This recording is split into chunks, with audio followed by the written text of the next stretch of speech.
뿐만 아니라 인간관계 속에서도 사랑하는 가족과 친지와의 관계는 물론이거니와 이웃과 직장 동료와의 관계 속에서 심지어 하나님의 자녀, 하나님 안에서 한 가족된 우리 성도들과의 관계 속에서도 원하지 않았던 일들로 인해서 서로를 미워하고 멀리하게 되는 일이 일어날 수도 있고, 그런 일도 종종 일어나지요.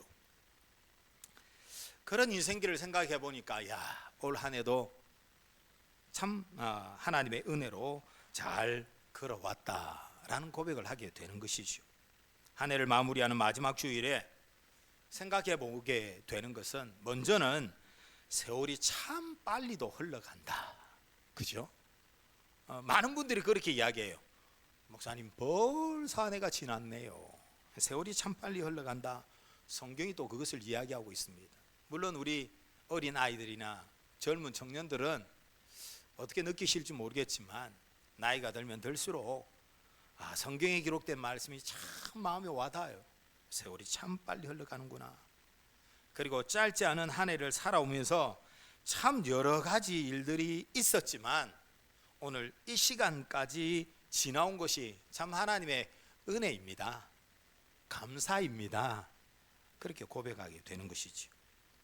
여러분, 오늘 본문의 말씀은 그야말로 드라마틱한 인생길을 걸었던 한 믿음의 사람을 우리가 보게 됩니다.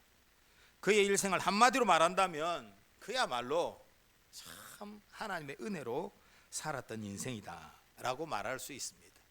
물론 성경에 나오는 이 믿음의 사람뿐만 아니라 우리 모두가 다 그렇게 고백할 수밖에 없습니다만, 오늘 본문에 나오는 믿음의 족장 요셉이야말로 하나님의 은혜로 그야말로 인생 역전의 삶을 살았던 인물입니다. 이 요셉이라는 인물은 아버지 야곱의 12아들 중에 11번째였습니다. 많은 아들들 가운데 특별히 이 요셉은 그 아버지 야곱이 그 야곱에게 부인이 4명이나 있었잖아요. 그런데 이 야곱이 그 가운데 가장 사랑했던 여인 라헬이 낳은 아들이었기 때문에 특별히 더 아버지의 사랑을 받았습니다. 그래서 성경에 보면 노년에 얻은 아들이므로 여러 아들들보다 그를, 요셉을 그 아버지가 더 사랑했다는 거예요. 그래서 그를 위해서 채색 옷을 지어서 입힐 정도로 아주 귀한 옷이다라고 이해하면 됩니다. 형제들보다 더 좋은 옷을 입혀주었다라는 것입니다. 그 아버지 야곱이 좀 편애했다는 거죠. 여러분, 그 아버지의 편애만 해도 형들의 미움을 살만하죠. 다른 형들의 미움을 살만한데, 이 요셉이 성경 말씀해 보니까 17세 아직도 어린 소년의 시대 때 철없이 배다른 형들의 잘못을 아버지에게 고자질하는 그런 내용이 나와요. 그 아버지가 편애한 것만 해도 미움을 받을 만한데 거기다 뭘 했다고요? 형들이 잘못한 것을 아버지에게 가서 막 고자질한 거예요. 뿐만 아니라 창세기 37장 5절 이후의 말씀을 보면 요셉이 꿈을 꿨는데 밭에 곡식단을 묶어 놓았는데 그 가운데 묶어 놓은 곡식단 가운데 자기 단이 있는 거예요. 4단이 있고, 그리고 옆에 11개의 단이 있어요. 그러면 야곱의 아들들이 12명이었는데 그 중에 12개 중에 자기 단이 있는데 그 꿈에 다른 11개의 단이 자기 그 곡식단을 묶어놓은 단을 보고 절을 하더라는 거예요. 누가 들어도 이 무슨 말입니까 이거? 형들이 자기한테 절하는 꿈을 꿨다 이거예요. 뿐만 아니라 또 꿈을 꿨는데 해와 달과 11별이 자기 별을 향하여 절하는 꿈을 꿨다는 거예요. 해와 달과 11개의 별, 이 뭐겠습니까? 해와 달과 그냥 아버지와 어머니뿐만 아니라 자기 11명의 형제들이 누구를 향하여 자기 별을 보고 절하더라는 거예요. 그 얘기를 들으면 형들이 어떻겠습니까? 오, 그래요? 이러겠습니까? 아버지도 아이 그런 소리 하지 마라 라고 얘기했는데 그 형들은 그 이야기를 듣고는 얼마나 더 화가 났겠어요. 동생이 말이야, 건방지게 말이야. 응? 아니 혼자 간직해도 될 그러한 꿈을 굳이 아버지와 형들에게 이야기해서 형들의 미움은 그야말로 형들의 미움은 더 커진 거예요. 우리가 당시 이 17살이었던 요셉의 모습을 보면 자기가 생각하고 느끼는 대로 말하고 행동하는 그야말로 철부지 소년이었습니다.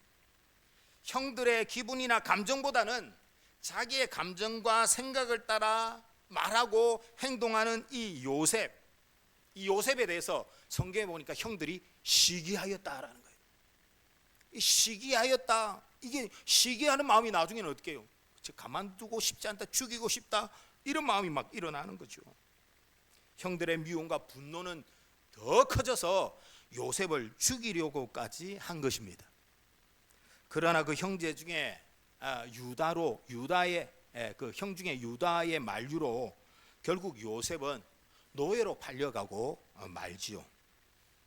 여러분, 요셉과 그의 형들은 한 가족이었습니다. 그래도 배다른 형제들이었지만 한 가족이었어요. 여러분, 가족이라면 어떻게 해야 되겠어요? 좀 허물과 문제가 있어도 서로 품어주고, 그게 가족이잖아요.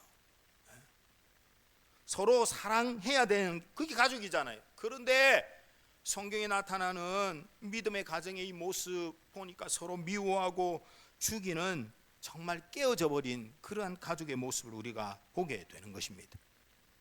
그런데 오늘 저와 여러분이 읽었던 본문 말씀의 내용을 보면 세월이 좀 흘렀어요. 세월이 흐르고 난 다음에 우리가 앞서 제가 창세기 앞부분의 내용을 잠시 설명을 드렸잖아요. 진짜 미워하고 막 심지어 죽이려고 하고 막, 동생을 그냥 노예로 팔아버리고, 그 깨어졌던 야곱의 가족들, 그 깨어진 가족의 모습은 온데간데 없고, 시기와 미움이 가득했던 형들의 모습은 온데간데 없고, 오늘 말씀에는 보면 자신을 죽이려고 했던 형들을 이해하고 용서하고 품고 사랑하는 그런 모습을 보게 되는 것입니다. 그럼 우리가 생각할 때 세월이 좀 흘러서 이런 놀라운 변화가 일어났어요. 오늘 성경 말씀에도 나오지만, 제가 성경 말씀을 전하는 그 제목에도 나오지만, 악한 것을 뭐예요? 선으로 바꾼, 그야말로 악한 마음을 가졌던 사람들의 모습이 선한 마음으로 바뀌어 버렸어요. 어떻게 이런 일이 일어났을까요? 흔히 사람들이 그런 말을 해요. 다 세월이 지나면 치료된다. 그래서 세월이 약이다, 이런 말을 해요. 정말 그런가요? 여러분, 그렇지 않습니다. 오늘 주보에 나온 제목처럼 이러한 악한 마음을 선으로 바꾼 그 누군가가 계시다는 거예요.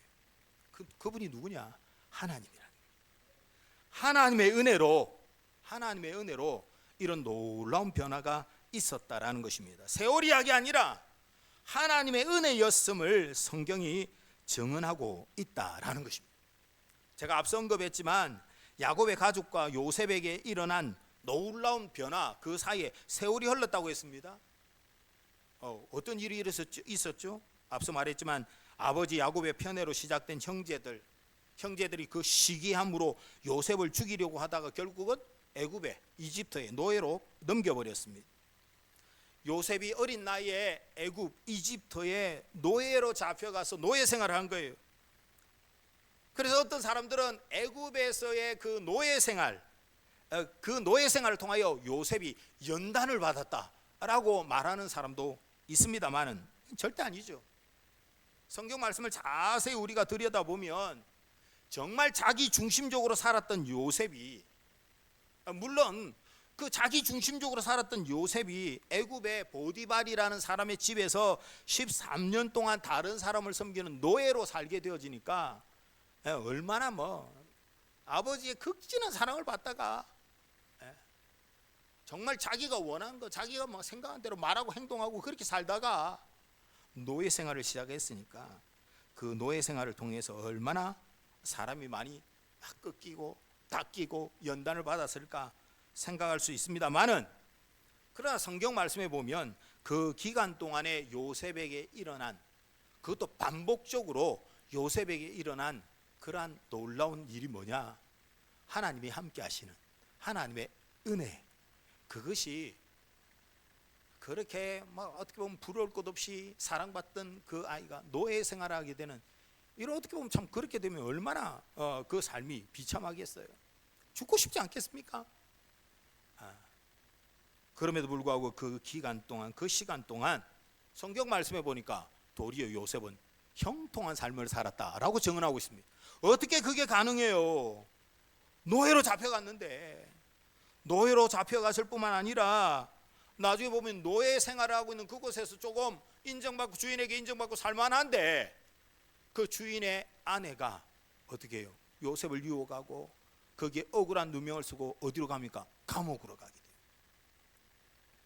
창세기 39장 3절에 보면 그의 주인이 여호와께서 그와 함께 하심을 보며 또 여호와께서 그의 범사에 형통하심을 보았더라.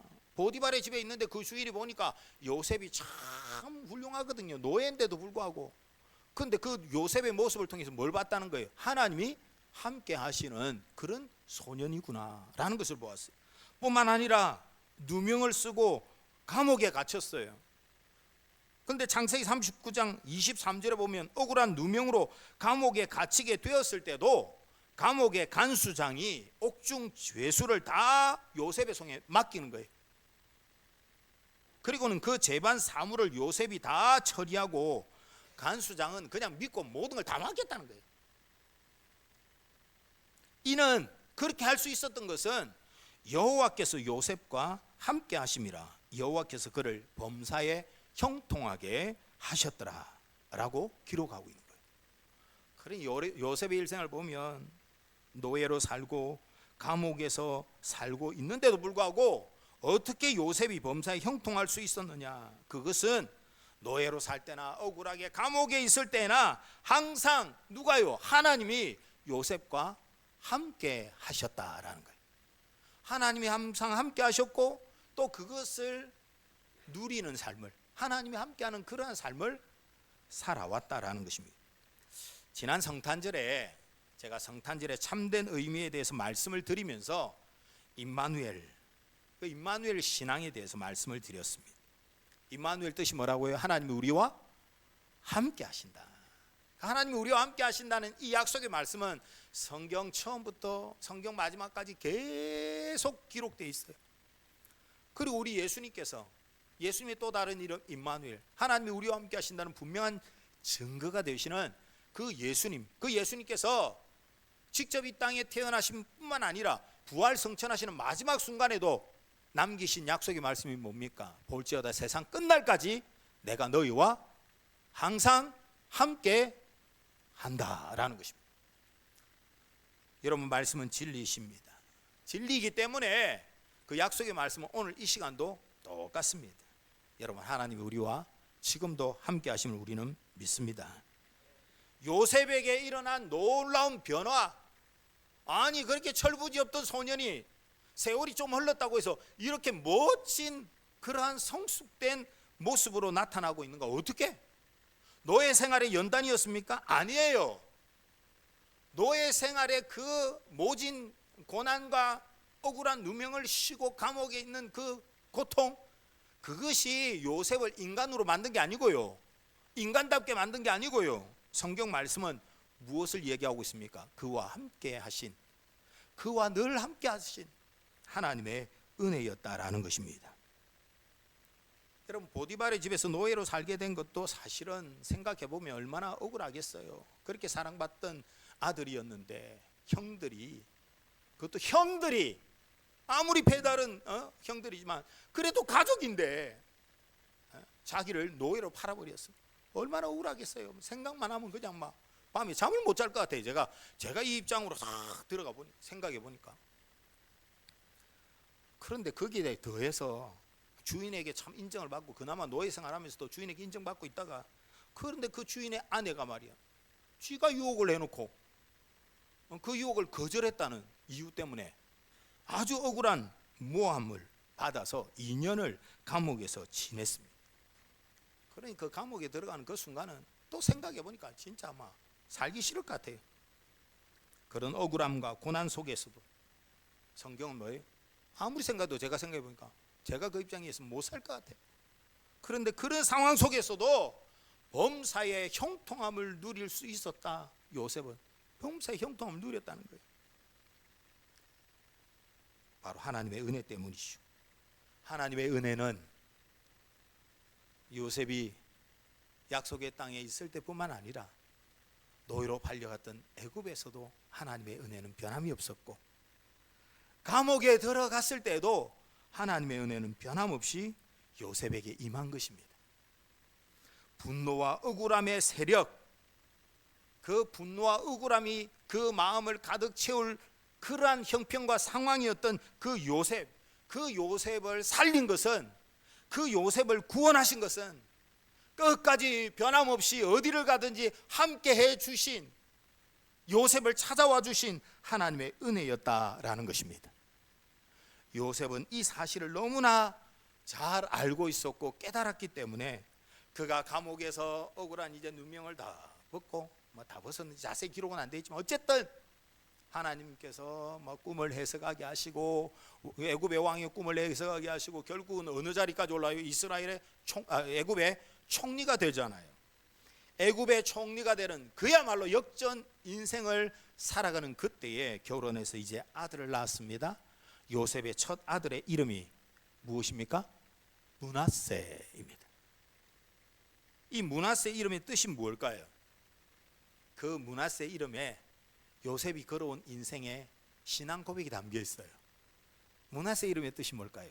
성경에 보니까 하나님이 내 모든 고난과 내 아버지의 온 집의 일을 잊어버리게 하셨다네.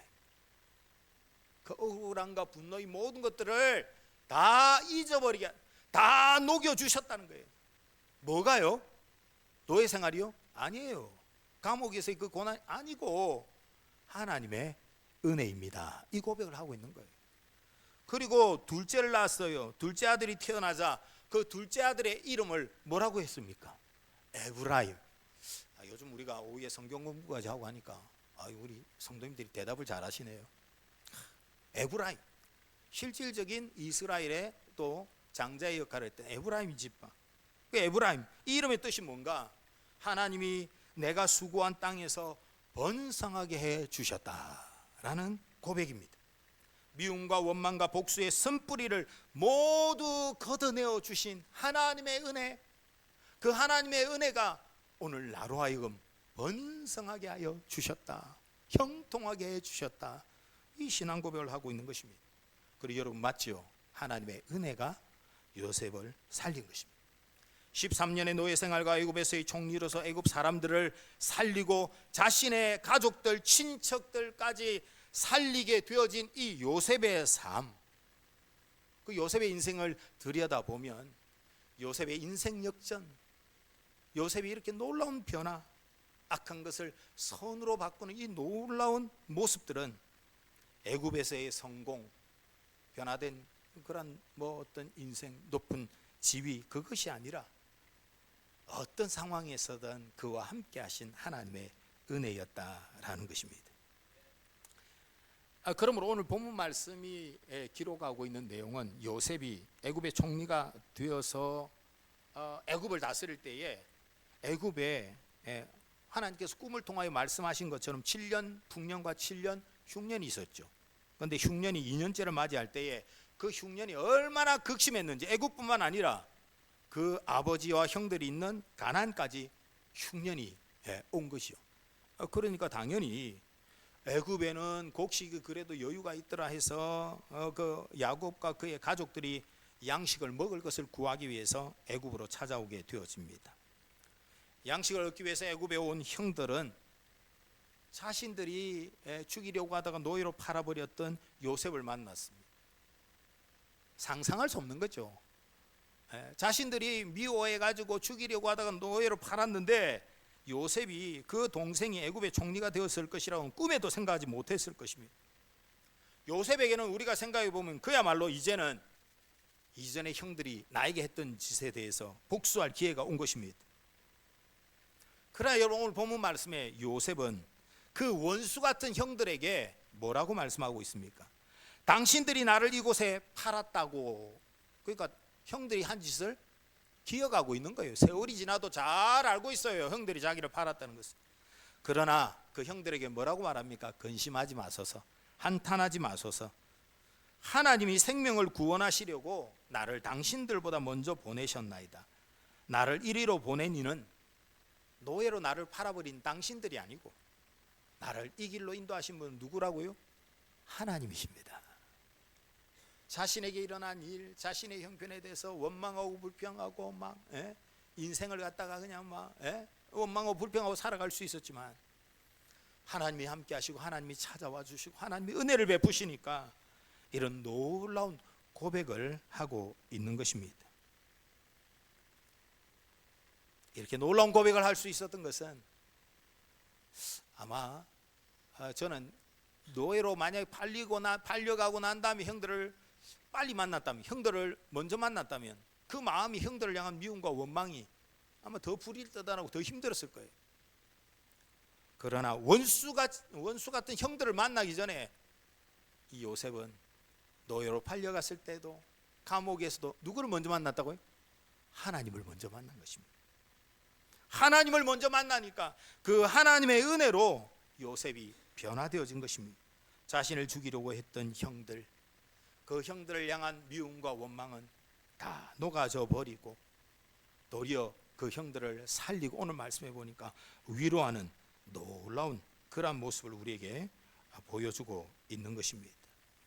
사랑하는 여러분, 오늘 저는 창세기 마지막 부분에서 아버지 야곱이 죽은 후에 형들을 위로하고 형들에게 전하고 있는 이 요셉의 고백을 보면서 이야, 정말 너무나 성숙된 그런 모습 아닙니까? 우리가 올 한 해를 제가 돌아보면서, 우리가 지나온 시간들을 돌아보면서 모르겠습니다. 올 한 해를 우리가 늘 연말이 되고 새해가 되면 어떻게 합니까? 올 한 해 안 좋은 일들은 잊어버리고 이제 새로운 한 해를 기대하면서 시작합시다 라고 이야기합니다. 그렇게 말하지만 우리의 마음속에는 여전히 내려놓지 못하고 포기하지 못하는, 앞서 제가 말했지만 인생의 길에서 힘들고 어려웠던 일들, 또 인간관계 속에서 여전히 놓아버리지 못하는 일들, 그러한 일들을 여전히 가지고 또 새해를 시작하면서 그렇게 한 해를 걸어가는 그러한 모습들을 너무 많이 봐요. 사랑하는 여러분, 지나오는 이 모든 시간들이 하나님의 은혜였음을 여러분 분명히 믿습니까? 그 하나님의 은혜는 우리 가운데 어떻게 역사합니까?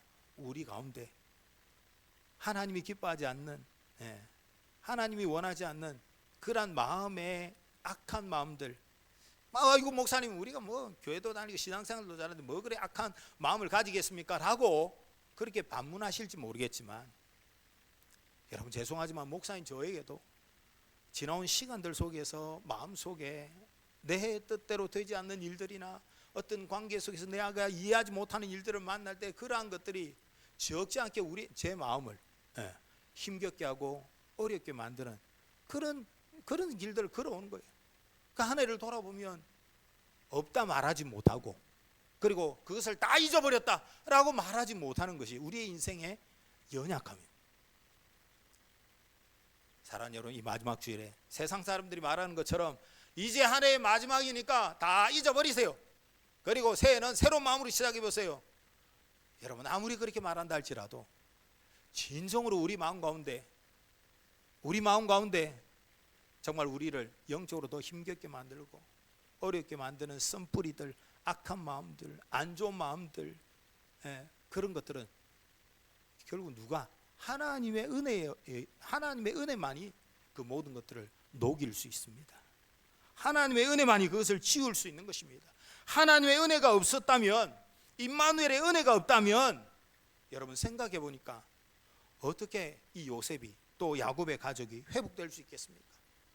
여러분, 성경 말씀에 나오는 믿음의 족장과 그 가족들의 이야기는 구약의 교회라고 말씀드릴 수 있습니다. 그러므로 요셉을 살리고 유다를 살리고 그 가정, 그 믿음의 가정을 살리고 구약의 교회를 살린 것은 바로 하나님의 은혜다라는 것입니다.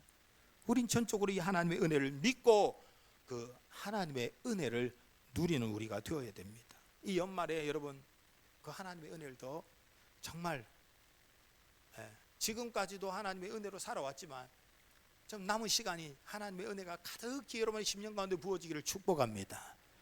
그래서 여러분 송구영신 예배를 단지 시간적으로 한 해를 마무리하고 새해를 맞이하는 시간이 아니고요, 하나님의 은혜가 여러분을 그냥 흠뻑 적시는 성령 충만한, 하나님이 원하지 않고 기뻐하지 않는 마음들은 다 녹아내버리고 녹아져버리고, 우리 마음 가운데 악한 것들은 다 예수 이름으로 다 사라져버리고, 하나님을 향한, 하나님을 생각하고 하나님만 바라볼 수 있는 그러한 한 해의 시작이 되기를 주님의 이름으로 축복합니다.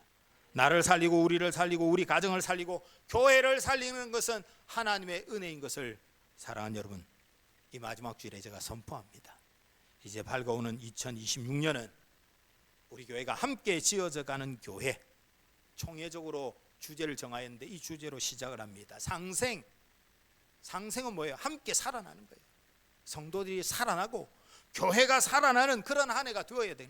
내가 살고 이웃과 원수들을 살려고 교회를 살릴 뿐만 아니라 나아가 세상을 살리는, 여러분 이 힘이, 그 능력이 어디로부터 옵니까? 하나님께로부터 오는 거예요.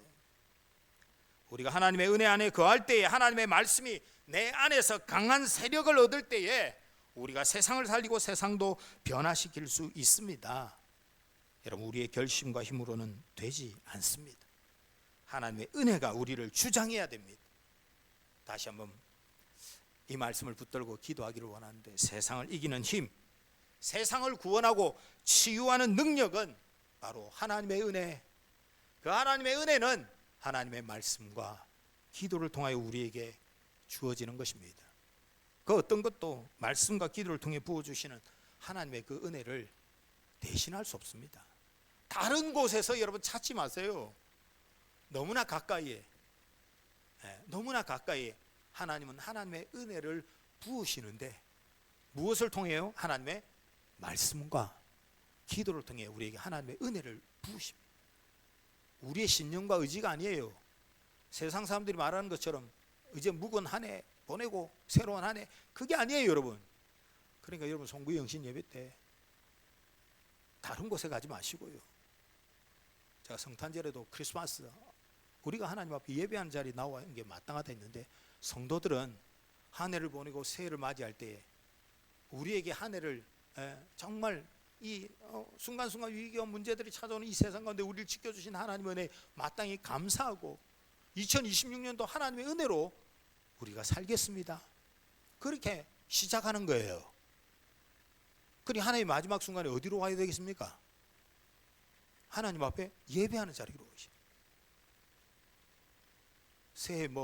새해 떠오르는 해는 특별한 능력이 있는 줄 아십니까? 해맞이하러 가지 마세요. 송구영신 예배 드리고 그리고 난 뒤에 그냥 아름다운 자연을 구경하러 가는 건 괜찮지만, 제가 이전에 한번 여러분에게 말씀드렸던 적이 있어요. 제가 송정에 해맞이 그 고개가 있어요. 거기에 한번 그 청년들과 함께 수련을 했는데 거의 새해죠. 그때 떠오르는 해가 선라이즈, 이게 너무 멋진 거예요. 제가 보면서 참 신기하다, 너무 멋지다, 이쁘다, 그걸 하는데 갑자기 옆에서 뒤에 청년이 와가지고 목사님 빨리 소원을 비세요 이러더라고. 지금 수련회 와가 청년이, 그것도 누구에게? 목사에게 떠오르는 해를 보면서 목사님 빨리 소원을 비세요 이러더라고. 제가 거기에 충격을 받고 남은 그 수련회 일정 가운데 제가 우리 하나님이 어떤 분 그렇게 설교해도 듣는 것하고 믿는 건 또 따로라.